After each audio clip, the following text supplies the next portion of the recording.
What's going on, guys? No introduction needed. You already know who this is.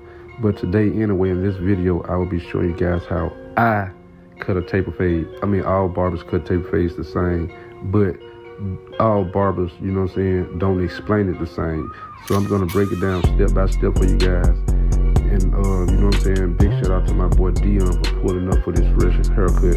So, yeah, let's just get into it.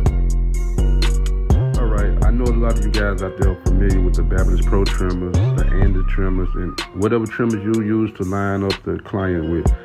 But we're not talking about the trimmers, I'm talking about the Barberless Pro clippers. With that being said, I make my first initial guideline. Instead of using my trimmers, I use my clippers because, you know what I'm saying, the line is more softer to get out when you're going back to, you know what I'm saying, do light detail work. But if you stick around in this video long enough, you'll see what I mean. But I always start your haircut off neat because, you know what I'm saying, like I always say, you want to, you know, start it off neat to end it neat. But with that being said, man, you know what I'm saying, just make sure everything is clean. Then I go in with my foil shavers, you know what I'm saying, I'm just actually making that bottom part clean because, you know what I'm saying, that's where the fade actually starts at the bottom. The definition of a fade is to make something out of nothing. So let's just get into it and see what we can make happen.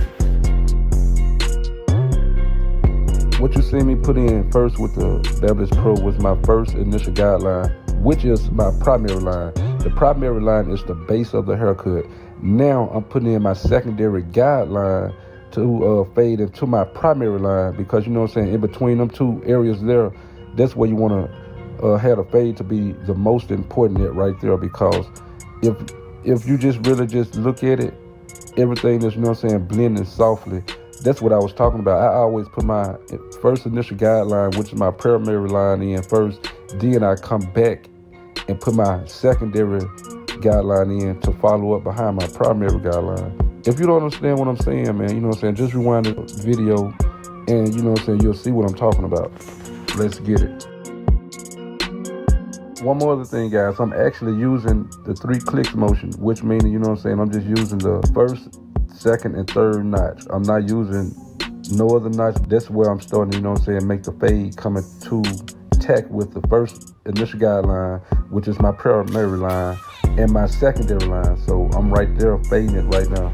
So let's just check it out.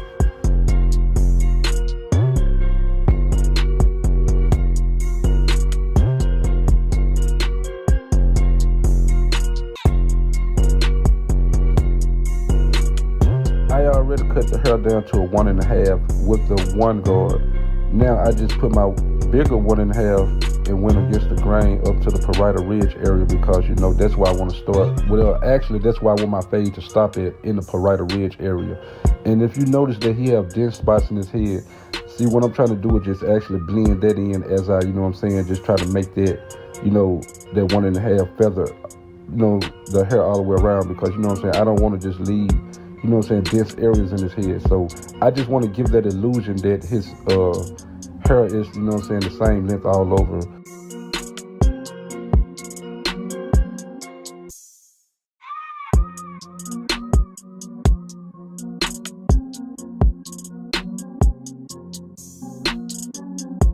Then I fall back with that 1 open, cutting to that 1.5. Now the thing I'm doing right now is just actually, you know what I'm saying, just feathering that line out so I can come back with the next guard behind that one.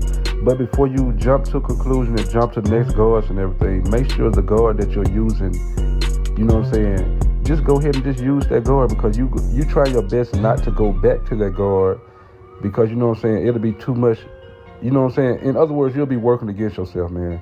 So just use what you got so you can have less time to go back to it. So right now I had the one on right now, and then I have it closed, and I'm actually like kind of like feathering that line out because I already know what guard I'm gonna come back behind with for the, you know what I'm saying, continue to fade, because, you know what I'm saying, I'm just doing the fade down process.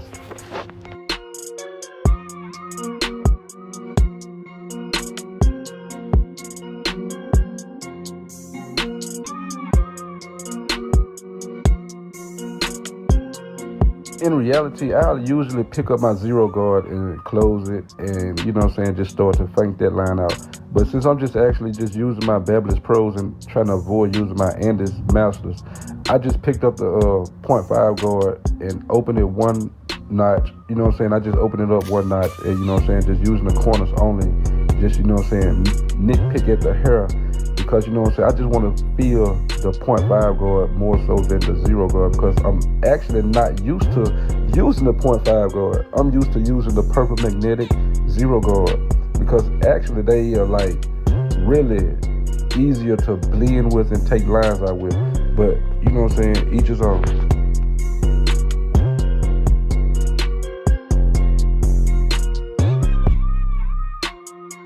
I put my number 1 back on, open it, and I'm going with the grain to make sure everything is actually just laid down perfectly. Then, therefore, I will come back and just do a little touch up and move on to the other side. So let's just get it.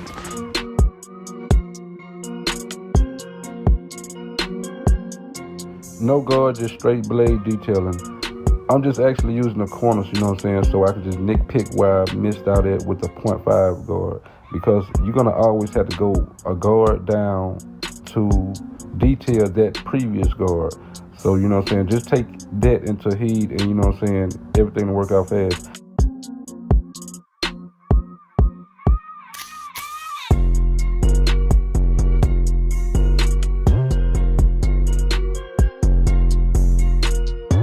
This side is exactly like the other side. Only thing I did, just took my Barberlove Pro trimmers, closed them, made my first initial guideline, then I came back with the foil shavers to clean it up behind that, and then I made my second initial guideline with the blades open, because you know what I'm saying, that's where the fade come in between. Remember the first initial guideline and the secondary guideline, that's how all that come about. After that, I got my 1.5 guard, and I went up to the parietal ridge, because like I said at first, I want to clear that area out so I can come back with my number 1 open, which I have right now. And only thing I'm doing is just trying to concentrate on that by getting that line out. After I get that line out, I come back with my 1.5 guard, and you know what I'm saying, I just fade that together. So I compress the fade more so than anything. And right now you just see me doing a little beard work, because you know what I'm saying, he said he wanted that. And for you guys that want me to do more beard work, just comment down below and say more beard work, because I usually just actually put a lot of haircuts on there, but I really don't put that beard, you know what I'm saying, that beard work in there. So just comment down below beard work and I will give it to you. Now, this is my first time grabbing my Andes Master since I've been doing the whole tutorial, because you know what I'm saying, I was kind of missing my 0 Purple Magnetic guard. I think I could get a cleaner fade with that anyway.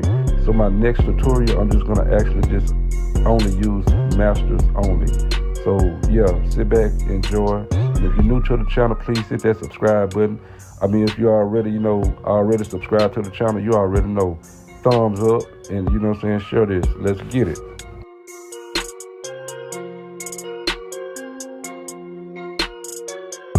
The back tape is just the same as the sides, man, you know what I'm saying? But the difference with the back tape is you just actually have a wider area to work in. So yeah, I'm gonna come in with my Barberlove Pro closed, then I'm gonna open them to make my secondary guideline. And I'm gonna just do a little detail while I'm, you know what I'm saying, in between my secondary and my first primary guideline. Then I will come back with my 1.5 going all the way up underneath the occipital bone, because that's where I want my fade to stop at. Now, if you notice, he have a dark area in the back of his head. That's where his hair grows the thickest at. But you know what I'm saying, we're gonna soon lighten that up right there. Now I have my number 1 guard on open, just trying to lighten that little area up between the 1.5 and the 1 open. And then I put my 0.5 guard on there too, you know what I'm saying, just feather that out. And basically that's the fade right there. I mean, the last thing you can actually do is just do detail, man. And that's the most important part of the haircut, detail.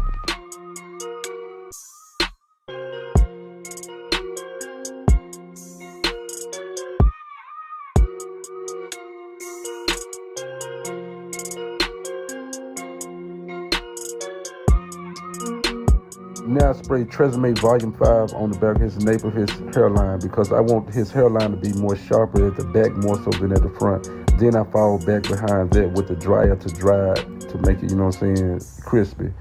and then you want to brush it down. Now, as you notice, when I'm edging my client up at the back, I always be light because I know my clips are sharp, but they're not sharp enough to bite you, but they're sharp enough, you know what I'm saying, you just touch them one time and the edge up is already there. But with that being said, you guys already see the edge up, man, you know what I'm saying. But before I actually did the edge up, you noticed that I grabbed my guard, I think that was my 1.5 guard, and went against the grain with at the nape of the neck, because you know what I'm saying, his hair was much longer on the you know, nape of his neck. Then I started, you know what I'm saying, perform that magic work on his beard, because you know, you always want to match the edge up from the nape of the neck with the beard. With that being said, what I'm saying, just, you know what I'm saying, make sure that hair is clear underneath his ear and at the nape of his edge up, his hairline at the back, because you know what I'm saying, you want that to be perfect. Now we're about to get into this edge up. Now check this out. I want to just take my time, break it down, and let you guys know what I'm doing. All right, I grab my number 1 perfect magnetic guard. I cut the hair at the top, make sure everything is even. Then after that, I brush it down, as you can see. Now when I get done brushing it down, I get the Tresemme holding spray again, spray it. Then I grab the blow dryer to blow it dry. All right, now I center my point. Now you see me just actually like kind of like I'm measuring his edge up. I'm not just putting the edge up in there all of a sudden. I'm just measuring, actually trying to find that foundation where I need to land it. Because an edge up is just like building a house, man. You got to lay that foundation to see how the house is going to end up when you get done building it. But you know what I'm saying? I'm just actually like just prepping the edge up for official edge up. Now you see where I grab his head at, I'm just actually tightening the skin up so I can just make sure his edge up pop in place, because sometimes them hairs we want to move and everything. But you know what I'm saying, like a professional barber like myself, man, you know what I'm saying, I always take my time, man. I was always told in school, Rome was not built in a day. So you know what I'm saying, that with that being said, man, you can't be in a rush to get done with work, man. Work take progress, you know what I'm saying, so take heed in what you do. But you know, that's all I want to say. And you know, with that being said, let's just enjoy the rest of this video.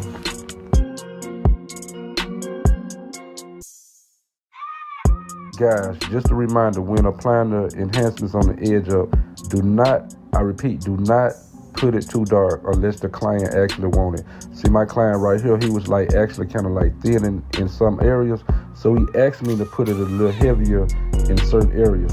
So don't just think I'm just on YouTube just going crazy with enhancement. It's what the clients want. So sit back, enjoy, and let's just get it, man. Then I fall back behind with the hair fiber. I really don't use this as much. So with that being said, after I apply the hair fiber, I go back with the trimmers, you know what I'm saying, to, you know what I'm saying, sharpen that edge up. That's kind of crazy, sharpen the edge up. But yeah, but anyway, as you notice, the edge up is coming into effect and everything, and you know what I'm saying, I brush them off, get them right, and you know, he ready to go out for the night. Guys, you know we live in an imperfect world, but whatever it takes to make the next person happy, even if it's a conversation, even if it's, you know what I'm saying, something that just can bring a person up, you want to make them feel good. But this is exactly how my client came in, you know what I'm saying. We had a nice conversation, and this is exactly how he left out right here, man. We did the thing, we made everything happen, and you know what I'm saying, I brought my boy back to life. Like I said, big shout out to Dion, man, for pulling up, man. You know you're more than welcome to come get a chop, but it's your TikTok barber, man, you know what I'm saying. I got them haircuts on deck, man. You know what I'm saying, leave a comment in the section below if you really enjoyed the video. If you want to see me bring out more content like this, man, just type in more content in the comment section. That's all I can say. But if you're new to the channel, you know what I'm saying, you already know to hit that subscribe button, turn on post notifications. And if you're already a subscriber to this channel, man, you know what I'm saying, just go ahead and give me a thumbs up. But with that being said, it's your TikTok barber. May God bless. Peace.